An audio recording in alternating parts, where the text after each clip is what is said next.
So, we're going to very quickly talk about a little bit about the writing process, but definitely about revision because you guys are going to be turning in your final draft of the narrative soon.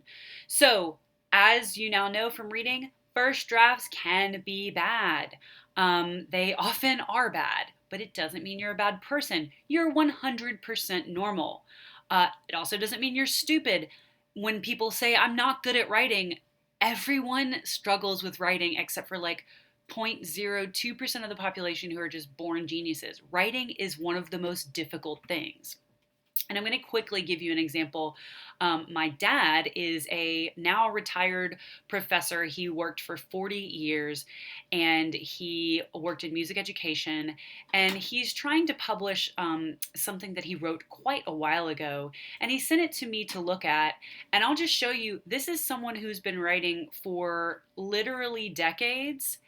And if you'll just take a look at all the things that I had to say, but mainly, it wasn't even like little problems within the text.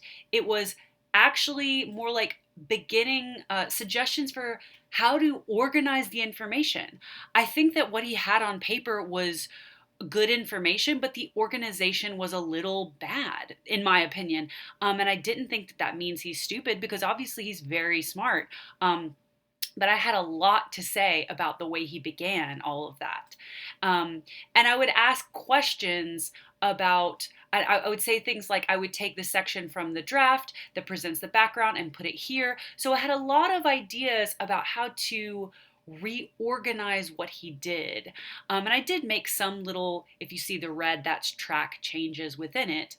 And honestly, what happened was when he got the response back from the publishing company, I'm not gonna lie, but they were like, "Hey, you know what you should do? You should do all those things that pretty much I had said." So he he was a little bit hurt whenever I gave him that feedback, but then he was like, "You were right."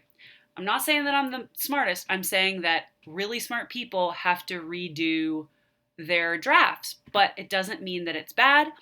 It does mean that if a first draft is bad, you're not stupid, you're normal, you've got something on page, but you can't keep it at that state. So you have to work on things. So I'm going to just kind of give this example. I don't know if anybody watches Drag Race, but you've got a first draft, which is could be really great, like Chi Chi DeVayne, one of my favorite drag queens ever. But you know what you could do? Revise it and turn it into the most amazing, stunning thing you could ever see. This is Chi Chi, obviously in drag. You don't have to care about that example, but it's definitely there in case you do. So, just so you know, revision, when you revise an essay or revise a story, it's not all about grammar and mechanics.